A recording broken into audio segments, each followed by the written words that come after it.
Return of the Allies.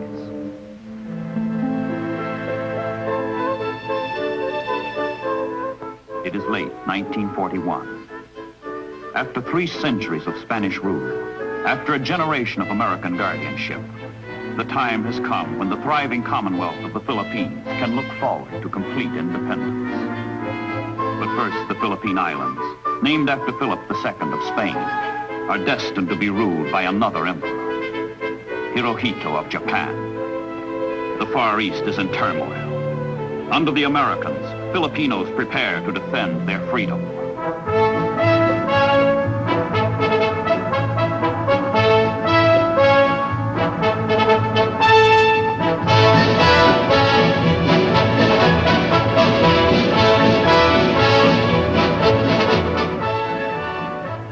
On Manila Bay, headquarters of the United States Asiatic Fleet.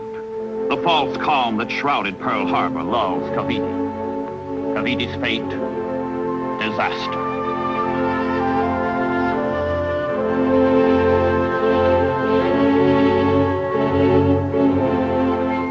One Spanish warships, sunk by Admiral Dewey's squadron, lay dead on the floor of Manila Bay, and the Philippines became American. Now, in December 1941, the bones of American sailors litter the harbor, and the Philippines are torn from the United States. Manila goes, Bataan goes, and so goes Corregidor. In fire and agony, in smoke and anguish, the Commonwealth of the Philippines is extinguished. The Japanese take over.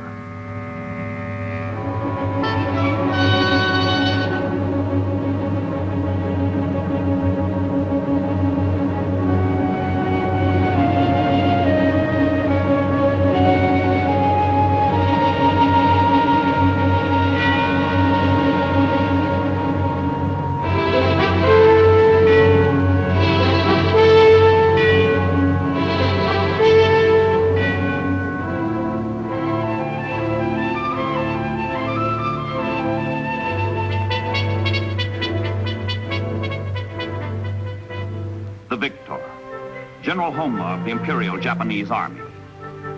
Americans and Filipinos are stripped of their power, seemingly forever. The vanquished, Americans and Filipinos, whose hope of freedom is gone, seemingly forever.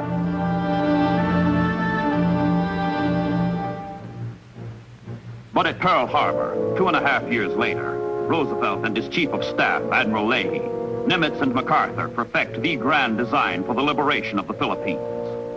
The long, arduous advance across the Pacific has brought the Allies to Leyte, in the center of the Philippines. There, in October 1944, the Americans landed with a panoply of naval power such as no ocean has seen since man first went down to the sea in ships.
the 7,100 islands of the Philippine archipelago, through jungle and swamp, through enemy-infested waters and rainforests, the Allies fight their campaign of liberation. Who remembers the names of the beaches, of the towns, of the islands to be taken? Who but those who were there?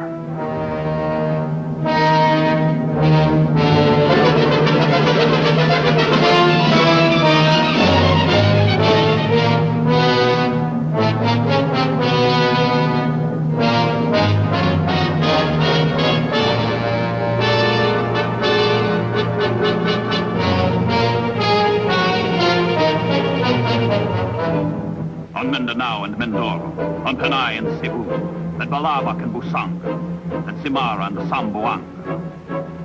Who remembers the names?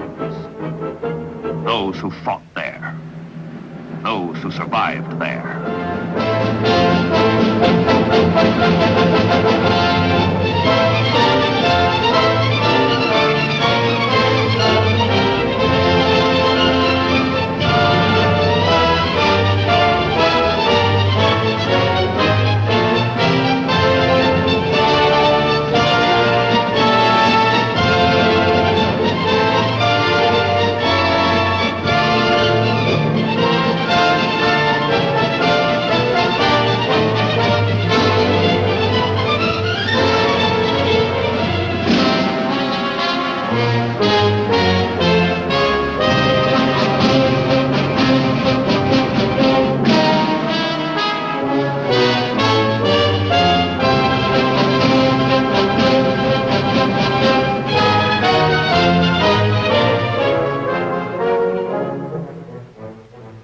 On Negros and Bohol, at Burias and Rome Blanc, at Dumaguete and Catanduanes, at Parang and Balete Pass.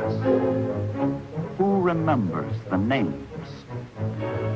Those who bled there, those who died there.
Around and over the Philippines.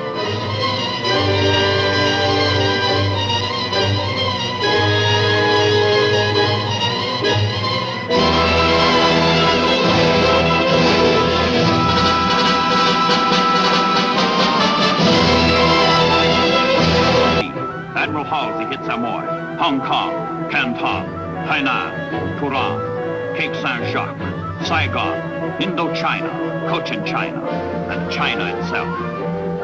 These are the pillars on which rests the Japanese Empire. These are the pillars that give way under the weight of the United States Navy.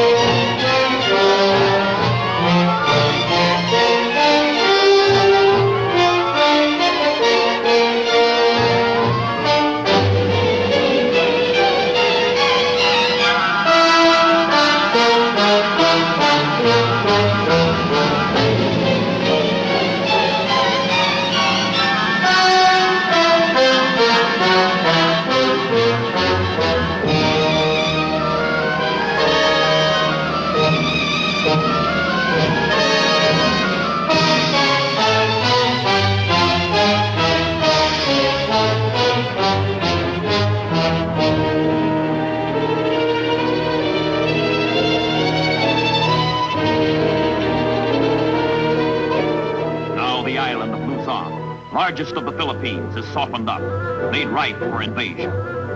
Luzon, and the prize of the campaign, Manila. From Hollandia and New Guinea, from Manus in the Admiralties, from Bougainville in the Solomons, from Ulithi in the Carolines, from 10,000 times 10,000 villages, towns, and cities in the United States, New Zealand, and Australia, Allied men and ships converge on the Philippines, on Luzon. Through Surigao Strait they come, sailing westward into the Mindanao Sea, and thence across the Sulu Sea, through Mindoro Strait, and north into the South China Sea, up along the west coast of Luzon, and into Lingayen Gulf. It is January 1945.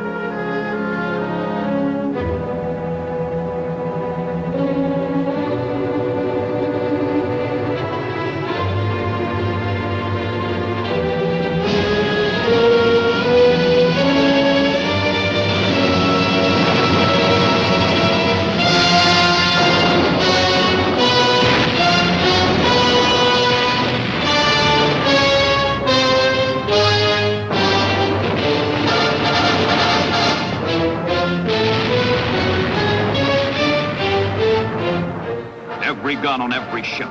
Every gun from port to starboard. Every gun from stem to stern pounds the shores of Lingayen Gulf, unlocking the back door to Manila, 100 miles due south.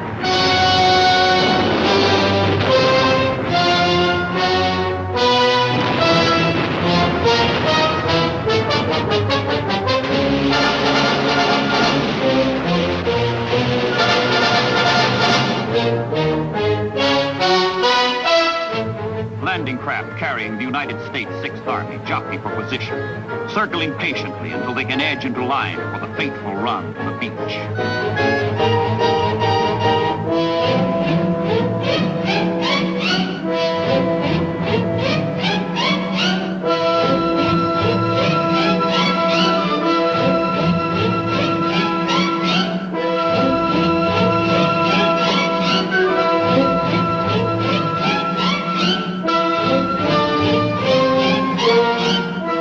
The Japanese know that if Luzon goes, all of Southeast Asia goes with it. So they sweep Lingayen Gulf with their divine wind, the kamikaze. Suicide pilots smash themselves against the invading ships, human projectiles conceived in a marriage of desperation and despair. Terror reigns in Lingayen Gulf as the kamikazes strike, and strike, and strike again.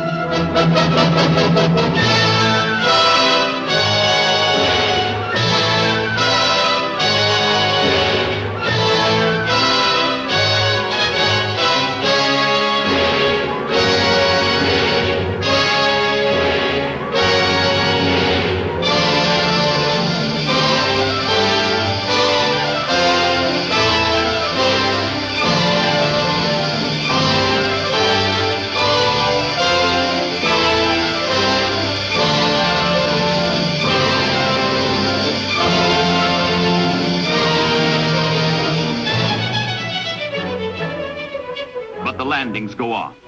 Ashore, the Japanese, baffled and confused by the swift succession of Allied moves and feints, cannot stop the flow of invasion.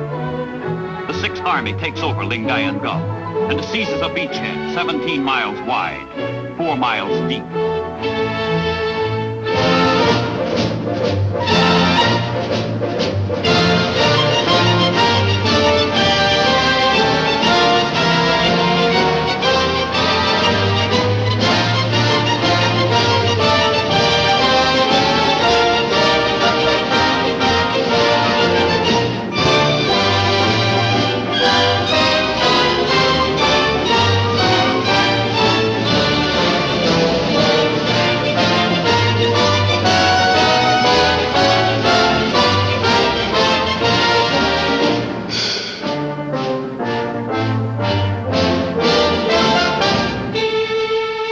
And on the beaches, Filipinos greet the return of the Americans to Luzon.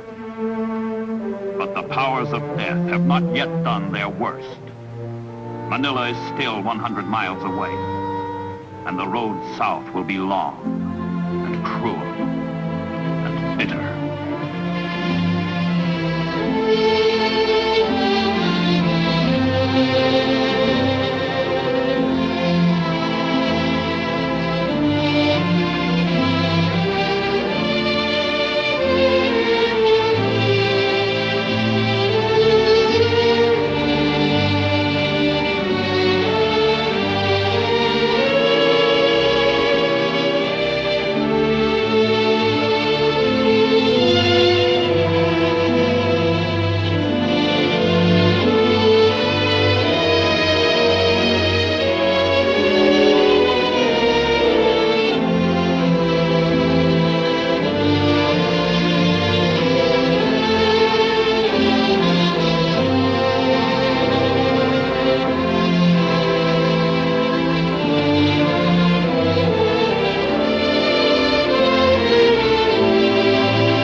Manila slashes into the central Luzon plain, and advancing columns spurt toward Clark Field, more than halfway to Manila. Clark Field, core of Japanese air power in the Philippines. Here, American bombers were caught and demolished on the ground in December 1941. Now, 3 years later, the broken aircraft of Japan make more desolate the scorched, abandoned earth.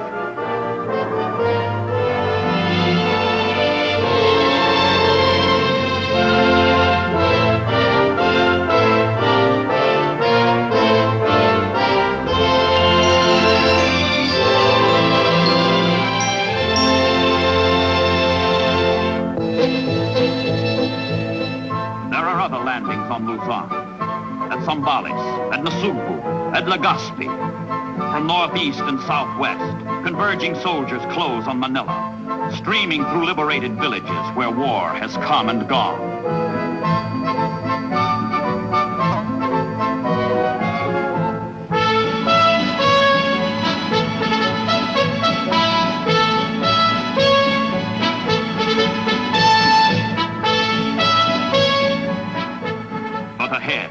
The defenders have converted Manila into one enormous pillbox.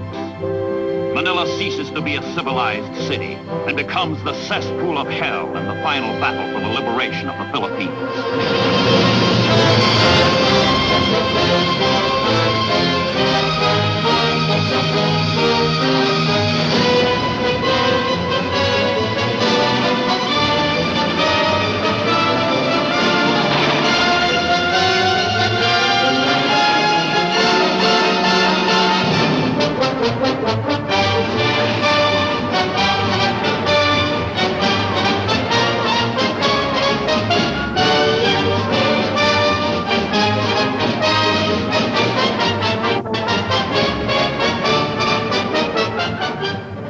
Suburbs of Manila, designed for ease and rest and relaxation.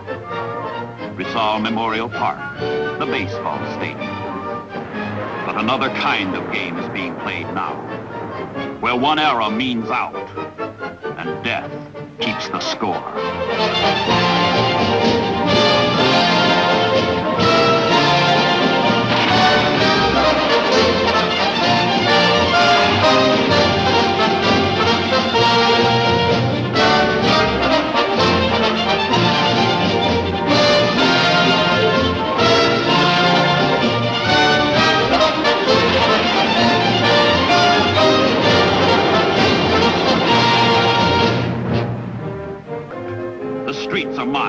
The intersections barricaded. Enemy suicide squads challenge each crossing, every corner. The battle for Manila. War, block by block, street by street, house by house, room by room.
Devastation is but a part of the price man must pay for his freedom.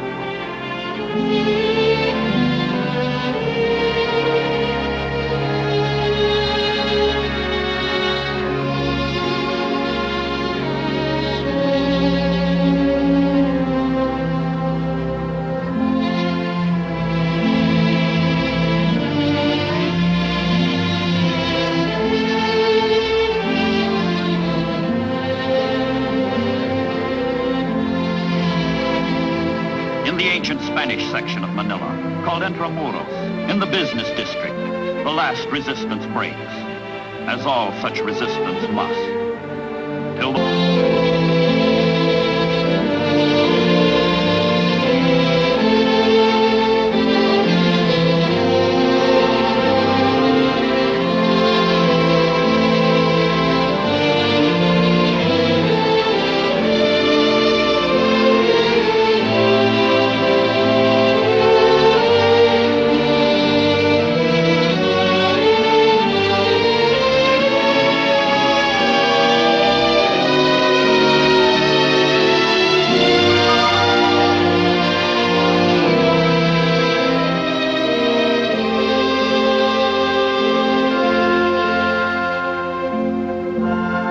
Come unto me, all ye who are weary and heavy laden, and I will give you rest.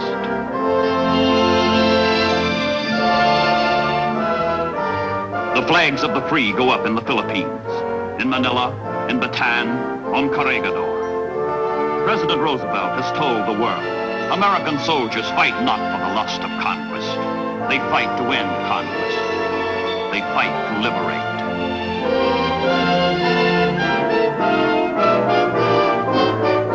The admirals and the generals come. Admiral Nimitz and General Macarthur, those who forged the grand design for liberation, those who directed its execution. They come not as conquerors, but rather as aides to help the Commonwealth of the Philippines quench the fire of war and rekindle the flame of honor and independence. They come to lead the Filipinos out of terror into light.